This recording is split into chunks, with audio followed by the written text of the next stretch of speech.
What's up, everybody? Welcome back to the Game Channel. My name is AJ Gels. How y'all doing? We're back once more with the weekly show. If you're new to this program, basically what I do, I gather video game news from around the web throughout the week, and that is articles and videos. We sit here, we read/watch them. I give my takes, my opinions, my analysis, all that good stuff. Obviously, it is the week before E3, so we're going to be talking about three of the big stories that kind of leaked for games coming out right before E3. That is Assassin's Creed Odyssey, Pokemon Let's Go, and what's the other one? Fallout 76. I also have a couple just miscellaneous news stories. We're keeping this week a little light because next week's going to be pretty busy with E3 coming up. If you didn't watch me last year during E3, basically what I do, I watch the streams live. I sit there, I pause, and just give my opinions on the streams and whatnot. And that's what we do for E3 right now. My planned conferences are EA on Saturday, Microsoft, Bethesda, and Devolver Digital on Sunday, Square Enix, Ubisoft, and Sony on Monday. So there will not be a weekly show next Saturday just because of the press conferences and everything are kicking off on that Saturday. So if there's anything else, I don't think so. Let's hop into the news. And the first story we have up comes from my favorite video game franchise that honestly I wish could get to E3 without leaking whatever the hell they're going to be doing next time. Obviously, this is Assassin's Creed Unity. Earlier in the week, we got somebody had a keychain, Assassin's Creed Odyssey with the little Greek helmet. So I mean, this is obviously an ancient Greek Assassin's game. Let's see here. Article Alex Osborne, IGN. Let's get into this. Ubisoft has confirmed Assassin's Creed Odyssey is real and teased more information will be revealed at E3. A post on the official Assassin's Creed Twitter account revealed the news. See you at E3, all that stuff. Let's actually...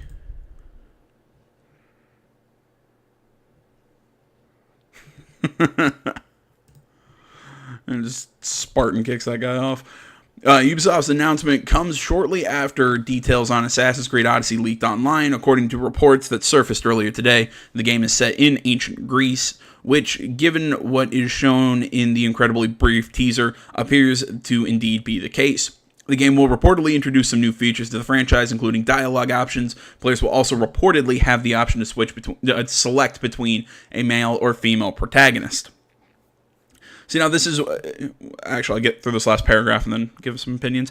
While we patiently wait for more news about Ubisoft's history hopping franchise, check out our review, blah, blah, blah, blah, blah. Honestly, I mean, everyone who's watched me long enough knows I'm a massive Assassin's Creed fan. I'll play this. I'm stoked. I'm interested in all that stuff. I do really, really, really, really wish that we'd go to feudal Japan just because I want one with ninjas. But I'm liking the new logo, the kind of upside down V with the Spartan with the helmet. So I'm thinking maybe a Spartan, maybe. I'm not sure. My history of that time period is really weak, so I can't. I really can't tell you a lot about that. But I'm definitely into it. Into the concept, the whole dialogue options and the selecting between a male or female protagonist. I think this is just more Assassin's Creed trying to go more towards that action RPG as opposed to just the straight up action adventure that it used to be.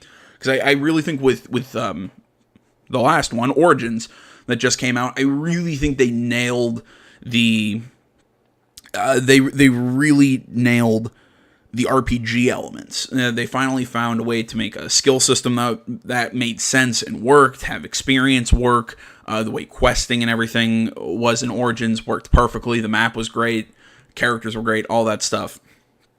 So I think they're just going to go just straight balls to the wall with this one. I think that is what they're doing. I think they're just going straight and even more towards kind of a... For some reason, I'm thinking maybe like a BioWare sort of thing with dialogue options or everything. I'm not sure like how important they're going to be, or if, like I said, BioWare might be a stretch. But that's kind of what I'm thinking. I'm gonna guess they're gonna shoot more, try and bridge the gap or be a halfway between Origins and a BioWare kind of like a BioWare RPG. I'm probably wrong on that, but I think they could do it. I think it would work. Now, the actual setting, the Greek setting, I find interesting because depending on what time period, this could actually predate AC Origins, but I don't think they do that. I mean, there's possibilities that we might see Bayek or Aya, depending on when this game takes place, and again, if my history is somewhat correct. So that could be all really cool. But honestly, the one thing that I'm hoping makes a comeback in Odyssey is naval gameplay. We haven't really seen any of it since AC. It was in 4, and then was the AC Rogue. That was really the last time we saw naval gameplay. Now, I'm not saying it's going to be exactly like that. Well, technically, we saw a little bit of naval gameplay in Origins. But I'm just, given how important like naval battles and everything were to Greek warfare at the time, I think we could see something like that. And I think it would be pretty cool. But again, and this is all up in the air. We'll definitely be able to get. We'll definitely see more at the Ubisoft conference at E3. I think the big question though is this Assassin's Creed finally? Is this the franchise returning to the yearly release? I mean, tell me what you guys think. Do you think this is going to be a yearly release, or are they going to do it every other year? Excuse me. Personally, that's what I think they're going to do. I think they're going to come out, say, here's Assassin's Creed Odyssey coming out next year. I have a feeling that's the best move for the let me rephrase. I think that's the best move for the company. Now, what will they do? I'm not sure, because I think they might be trying to ride the coattails of Origin's success and release it this year. But that would have some people kind of getting wary again that they're going to be going back to the annual release schedule, and that did turn a lot of people off the franchise. A lot of people were complaining about a new Assassin's Creed every year, just like Call of Duty. So I'm not sure what they're going to do. I hope they're going to make the smart choice and hold off until next year for this game and not release it this fall. But I don't know with Ubisoft. They could do either one. My guess, what Ubisoft's going to launch this fall is going to be The Crew 2. I'm playing the beta right now. That would be my guess for what they're going to drop in the fall, in the fall this year. And then probably early next year we'll see The Division. I have no idea when we're going to see Skull and Bones. I know we're going to see more of it at E3, but I don't know when actually Skull and Bones is going to drop. And I think AC Odyssey is going to be later next year, more like the usual like October release date next year. That's my guess of when Odyssey will come out. But tell me what you think down in the comments below. Tell me what you'd like to see in the game, think you're going to see in the game. I'm interested, definitely, especially again hearing that they're going to go hard on the more RPG, or it's sounding like they're going to go harder on the RPG elements. So let's wait and see for the future. But that's all I got on Assassin's Creed. Available November 16, 2018. Again, I'm not entirely sure how I feel about this, just because of the whole, you don't have random encounters with, well, you do have random encounters with Pokemon, but you don't battle them to catch them. It's like Pokemon Go. You see, oh, there it is. I'll throw the Pokeball at it. We catch it, and we move on. I'm just not sure how I feel about that, just because I'm like, how do you level grind? How do you make it? But again, you also battle with people. It's weird to me. And again, I get it. I think they're trying to bridge the gap between the series. I get it, but I'm still not a massive fan of this one. This one, I'm going back and forth. Tell me what you guys think down in the comments, because I'm not sure how I feel about Pokemon Let's Go. Honestly, I just don't, because I'm liking it. I'm liking aspects of it and not liking other aspects of it. I might give it a shot. I don't know. Like I said, tell me what you guys think. Let's read this story here on Game Informer by Surreal Vasquez. The original article, Pokemon Company has announced and confirmed what it is calling the next mainline Pokemon RPG games, and dedicated Pokemon-themed accessory are coming to Switch in November. Firstly, it's worth noting these games are not the Pokemon Switch RPG that was announced with few details at E3 2017. That game is coming in 2019, and these two games are separate. Pokemon Let's Go Pikachu and Pokemon Let's Go Eevee are inspired by Pokemon Yellow, take place in Kanto, and serve as a console counterpart to Pokemon Go. They are designed and geared towards younger players taking their first steps into, and I quote, taking their first steps into the Pokemon video game world, end quote. So yeah, I get the simplified concept. I get the the simplified concept with the catching and all this. Again, it's bridging this gap and bringing in the younger players. It's just, again, this is me as an older fan of maybe not. I'm not a super Pokemon fan, but I remember I loved it as a kid. This is me kind of sitting here going, I don't know how I feel about it, and if I'm willing to give this a shot, or if I'm just going to hold out until the 2019 one, because that's what I'm sitting here thinking I'm going to do. But again, I like the Pokeball controller. I'm not going to lie, that's really neat.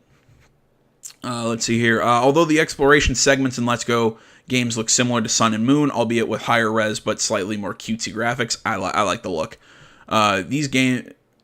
In these games, players will be able to catch Pokemon using the Switch's motion controls, the interface for which looks nearly identical to Go's. The Pokemon also look nearly identical to their Go incarnations, albeit with smooth edges and higher textures. The Pokemon Company also wants the Let's Go games to serve both newfound fans brought in by Go as well as the mainline RPG games. Your central partner, whether it's Eevee or Pikachu, will be a bigger part of your team. You can pet it, deepen your bond with them, and customize them with different outfits. You can also have one other Pokemon in your party follow you around, and you'll ride around on the larger ones such as Onix or Charizard. We saw that. I think we also saw him riding on a Lapras. But again, this is going to have the original 150 or 152 with Mewtwo and all that. We also saw that.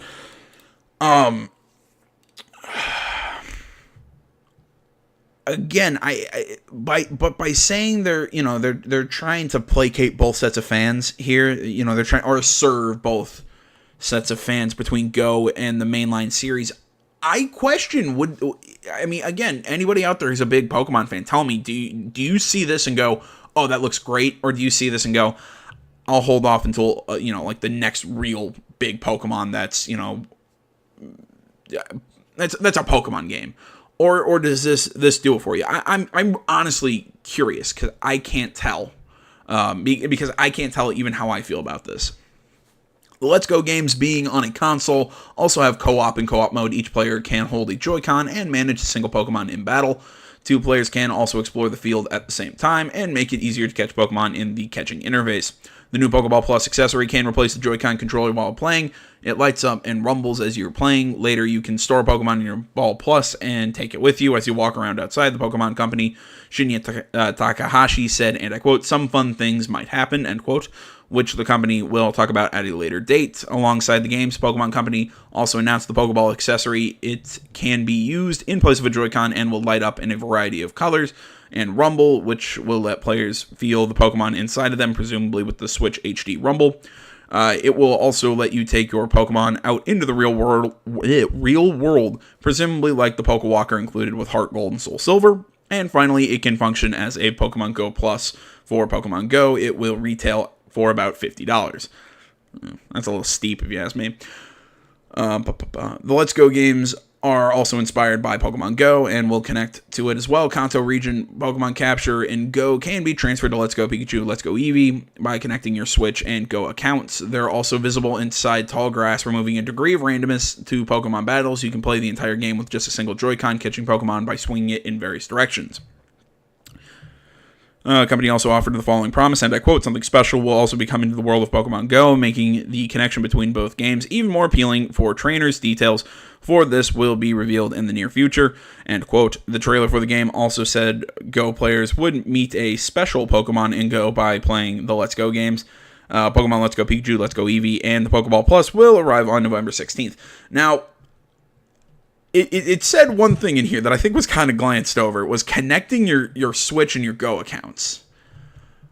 I don't know about anyone else. When I first tried Pokemon Go, that account thing was a massive pain in the ass. It wouldn't take my password. I had crash. It didn't work.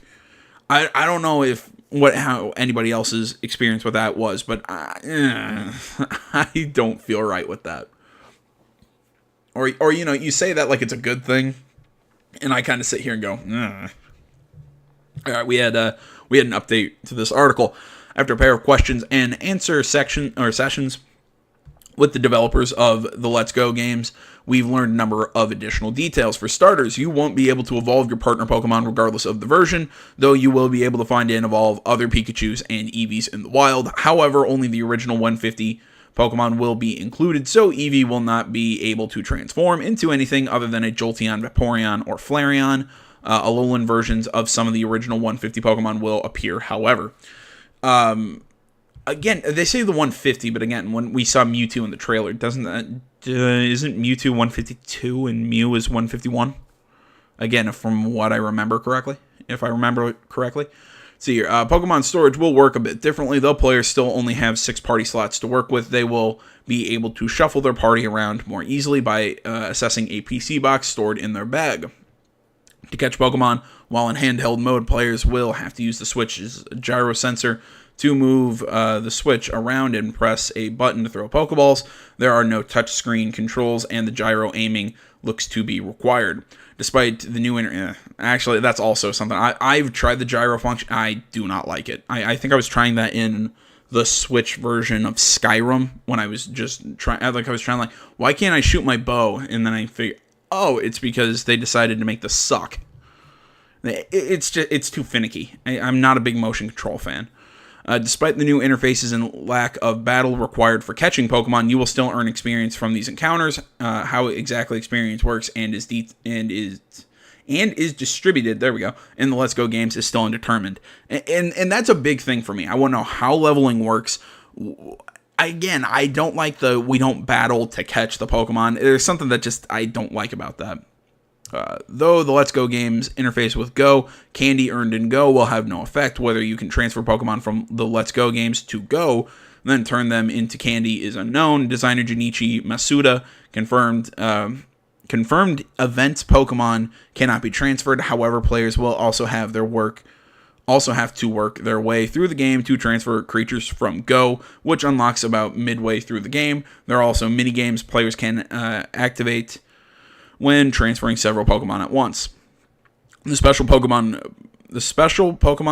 Go players can meet by connecting the two games will be new to the series and has never been seen before. As for other features players can get out of connecting Go and Let's Go, the company plans to reveal more down the line. The Pokemon Company also has plans for the Pokemon Ball Plus beyond the Let's Go games. Finally, the Let's Go games will not include the ability to use HMs. So yeah, I've pretty much given my opinions on this. I like and hate it all at the same time, and I'm not sure how I'm gonna feel come the release date, which is November 16th, I believe it was. We read it just November 16th. So real quick article on IGN before we get into the next thing, and you can see it up there. Article Shabana R, if Nintendo share prices spike after Pokemon Let's Go reveal, and I'm not surprised. I mean, the game looks cool. Again, I like the graphics. I like a lot of stuff. There's stuff I really do like about it, and I'm not surprised that Nintendo share prices jump with this. The article reads, Nintendo share prices have rocketed following the reveal of the new Pokemon titles this week. Pokemon Let's Go Pikachu and Let's Go Eevee were officially announced this week, and it seems to have gone down well with investors. Nintendo share price jumped 4.3% at closing yesterday. Bloomberg tech reporter Yuji Nakamura noted the increase on Twitter, and a quick Google search of the company's share prices shows a continued rise today. Nintendo experienced a similar surge in share prices back in 2016 with the release of Pokemon Go, when share prices shot up by 10% within 24 hours of the app's release. Nintendo's share went up by a whopping 70% in the week following Pokemon Go release, but plummeted when the company pointed out it wasn't directly involved in the game's development. That's kind of funny to me. Just don't tell them.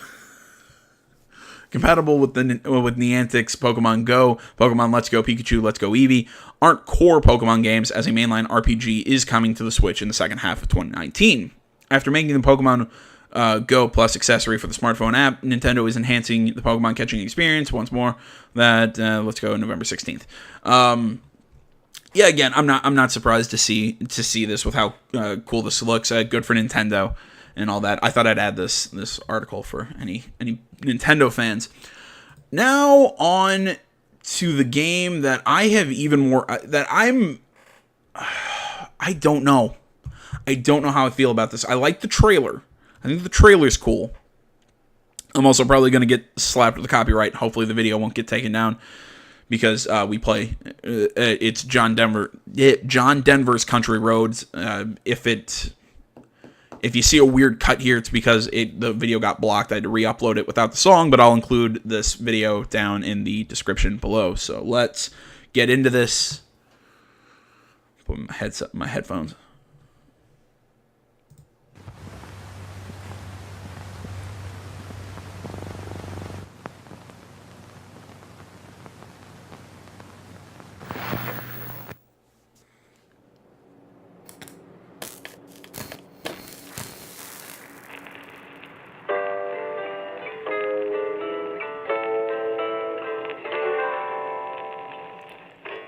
Almost heaven, West Virginia, Blue Ridge Mountains, Shenandoah River. Life is all there, older than the trees, younger than the mountains, blowing like the breeze. Country roads, take me. But when the fighting is stopped and the fallout is settled, you must rebuild. I belong, West Virginia. Okay, already, you heard that little, when the fallout is settled, you must rebuild thing. This is leading a lot of people. There have been Outside Xbox has a really good video on this, like 6 theories that are whatever. And a lot of it's coming from a Kotaku article that we'll look at next. I think it's Jason Schreier who wrote it. I don't know. Is saying that sources that this is actually more of a survival game than a straight up RPG. So this is obviously running in the Fallout 4 engine, which fine. It's Bethesda, and I'm sure they're going to do something good. We'll get more into that, but it's just it's something interesting to think about that they're going to be going more of a survival aspect rather than an RPG. I love this song too. Take me home, country roads. Take me home, country roads. In Vault 76, our future begins. Fallout 76. So when I first heard about this, I was thinking, oh, cool. We're going to maybe see something kind of like New Vegas to what 3 was, which honestly I'd take. I'd love that. Like I said, this is Jason Schreier on Kotaku, but saying it's an online survival RPG, which as soon as I heard that, I'm like, oh. And comparing it to like DayZ and Rust, as soon as I heard that, my interest in this game went out the freaking window. Now, I'm going to hold out hope and see what we're going to have at E3, because obviously we're going to see Fallout 76 at E3, but I don't know. Something just doesn't sit right with me about it being with them doing that. But all right, let's get into the article here. When Bethesda announced Fallout 76 with a teaser trailer this morning, promising more information at E3, it was easy to assume that the new game would be a traditional single-player role-playing game, but Fallout 76 is in fact an online survival RPG that's heavily inspired by the games like DayZ and Rust, according to 3 people familiar with the project. Again, I don't know. The way I am, and maybe it's me having hopeful optimism, but again, 3 people familiar with the project, they're saying this, but it's not saying their roles in the project. It's familiar with, so I don't know. I'm kind of sitting here going, is this not? I don't know. I'm treating this as as still a rumor. I treat this how you would like, but that's my take on this. Is still whenever I hear people familiar with the project or this, that, anonymous sources and all that, I kind of treat it as rumors in this industry. That's just me. Let's see here. Those people speaking anonymously so as not to damage their careers confirm that Fallout 76 is an experimental new entry in the long-running post-apocalyptic series. With Bethesda first teased the game on Tuesday morning, fans and pundits speculated that it might be a Fallout 3 remastered or a New Vegas-style spin-off in a new location. I'd love a New Vegas spin-off. But as Kotaku reported that afternoon, it is in fact something completely new and completely different. The teaser might lead Fallout fans to believe that this is a traditional entry in the series, but according to our sources, that's not the case. A lot of people are also believing that it's going to take place in West Virginia, again, according to the John Denver song, which also is a phenomenal song. I don't know, just again another rumor I heard.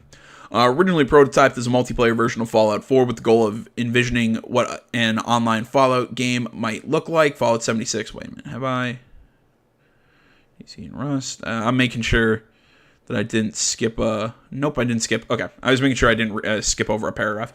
Originally prototyped as a multiplayer version of Fallout 4 with the goal of envisioning what an online Fallout game might look like. Fallout 76 has evolved quite a bit over the past few years. Those sources said it will have quests and a story like any other game from Bethesda Game Studios, a developer known for meaty RPGs like Skyrim. It will also feature base building just like 2015's Fallout 4. Jeez, that was from 2015? Jeez, it doesn't. Fallout 4 does not feel that old. And other survival-based multiplayer mechanics. According to those sources, one source cautioned that the gameplay is rapidly changing, like it does in many online service games. But that's the core outline. So what I'm seeing is, what I'm hearing is Metal Gear Survive in Fallout, which again kind of makes me go. Because there were parts of Metal Gear Survive that I actually liked. But there's something a little wonky about this. I don't know about anyone else. It's me. The game is named after the series Vault 76, which has been mentioned in both Fallout 3 and Fallout 4. According to Fallout lore, Vault 76 was meant to open just 20 years after the nuclear war, allowing for a far less civilized setting than previous games. Fallouts 3 and 4, which are full of cities and settlements, both take place over 200 years after the war, after much of the population has had time to reconstruct human civilization. Fallout 76 will feel very different, as the narrator of the trailer says. When the fighting is stopped and the fallout is settled, you must rebuild. Again, that's what led people to believe of the survival aspect. And also with it taking place like 200 years. This would actually, if this is honestly 20 years after the war, that would mean this is actually the earliest game in the Fallout franchise, timeline-wise, that this takes place even before the original Fallout. So here, we're almost done with this. Fallout 76 is in development, not just at Bethesda Game Studios' main office in Maryland, where the likes of Skyrim and Fallout 4 were made, but also the company's newest branch in Austin. According to our sources, that Austin studio, formerly known as Battlecry Studios, had been working on an online hero combat game called Battlecry before the game was canceled, because online hero combat games, after, what was the one that came out with Overwatch? Was it Battleborn? Just flopped. Yeah, I think they're just like, we're not going to compete with Overwatch. And I quote, "We have concerns about the Battlecry game and whether it is meeting the objectives we have for it," end quote. Bethesda told the press in the fall of 2015, and I quote, "We are evaluating what improvements the game needs to meet our quality standards. The studio remains busy during this process on multiple projects," end quote. In March, Bethesda announced that Battlecry Studios had become part of Bethesda's Game Studios. Bethesda did not respond to a request for comment. We'll see more of Fallout 76 at the publisher's E3 press conference on June 10th. Yeah, I have no doubt that we're going to see more about it.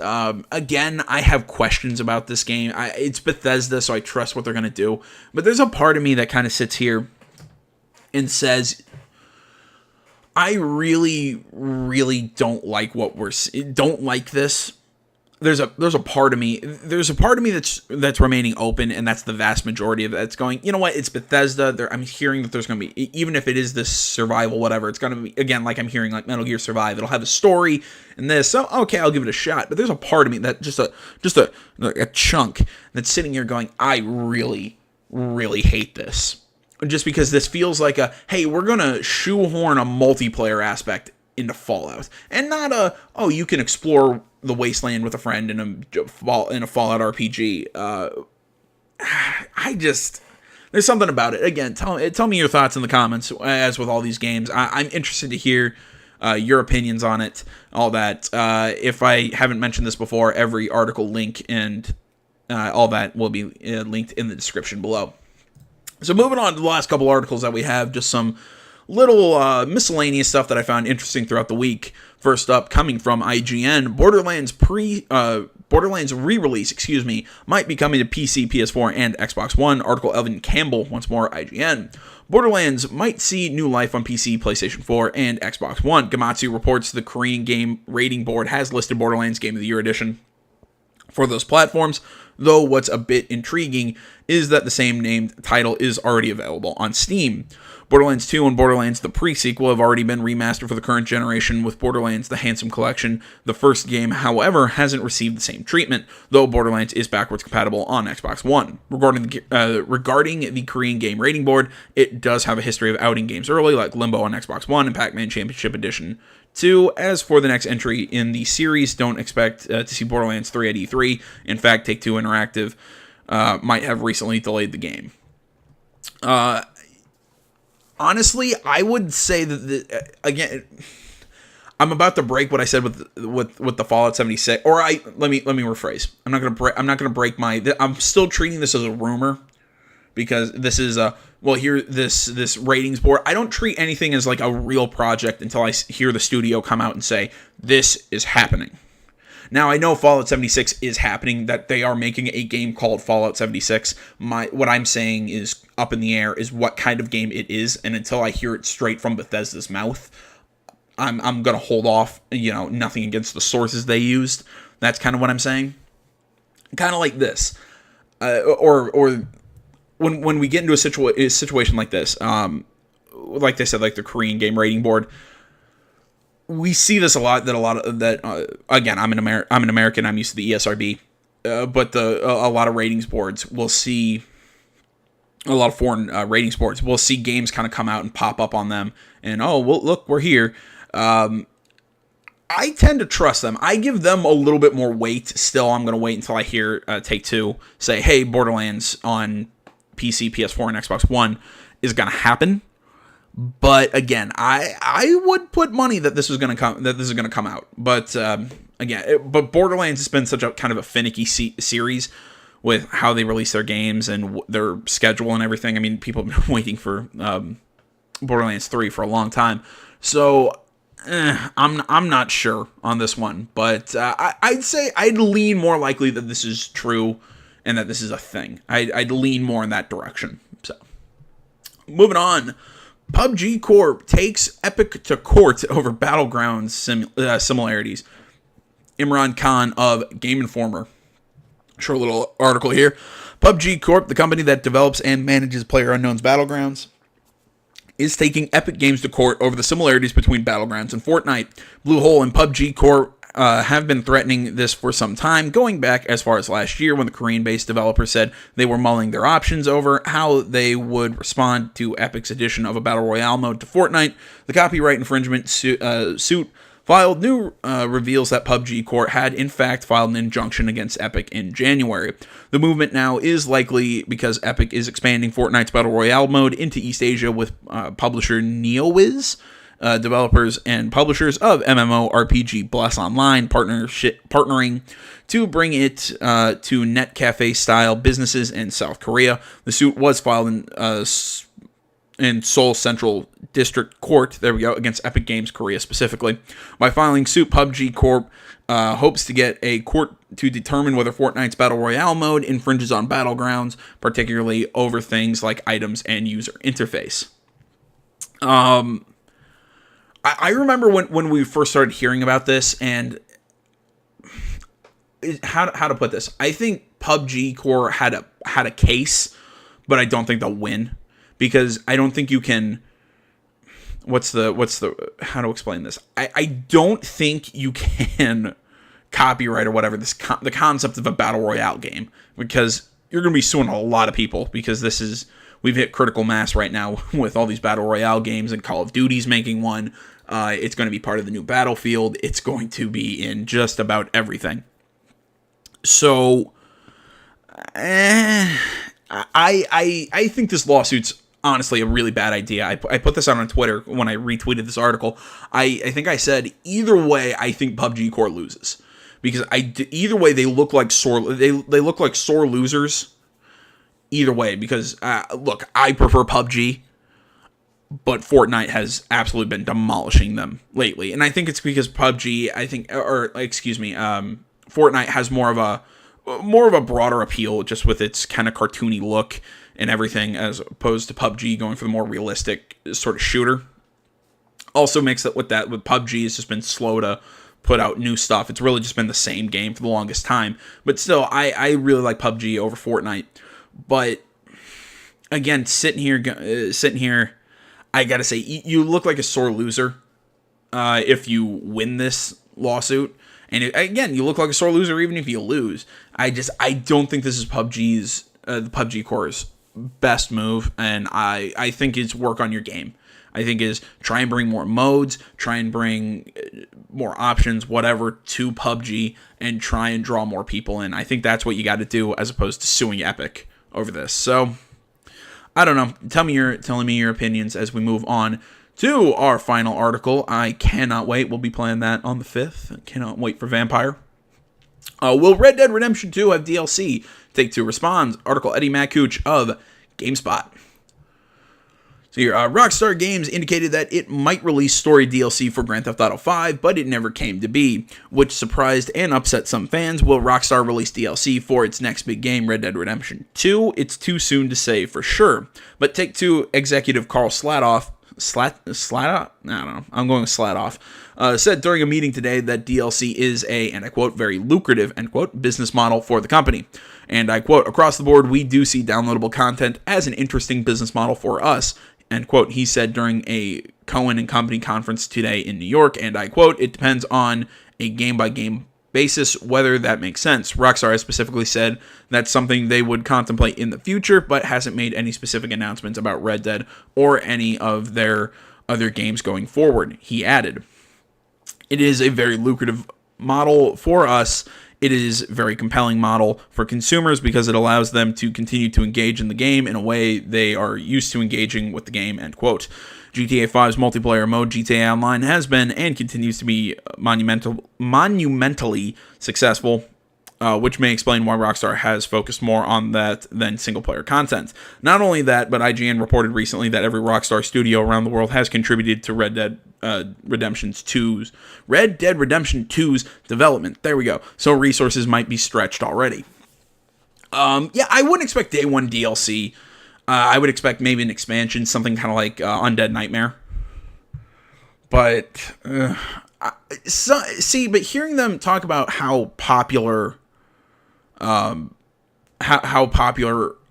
Online is, Red Dead Online really, really worries me. And here's why.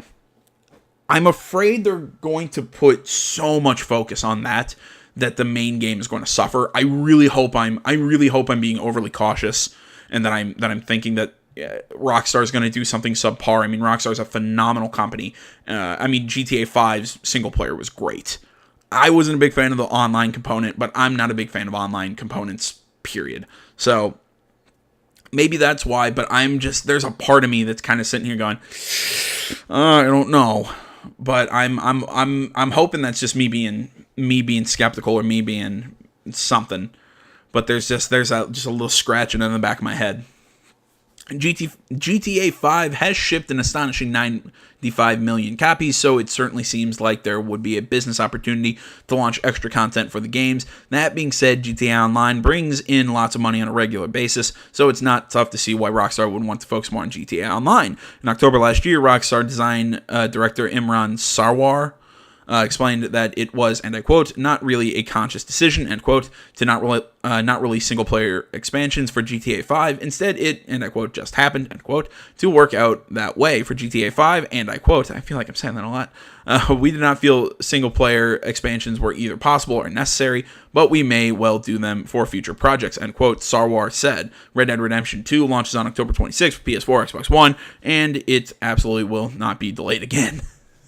I'm still waiting for it to happen. God, there's a part of me that's just going, please, because it'd be so funny. I don't feel like they answered the question at all. I think that was a dodge. Now, again, I'm not surprised. I mean, it's PR companies and everything.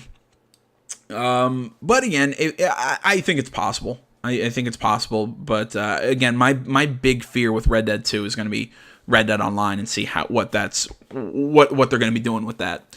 But yeah, that's about all I got for you guys this week. Thank you so much for watching. Next week, like I said, we start with EA on Saturday, followed by Microsoft, Bethesda, and Devolver Digital.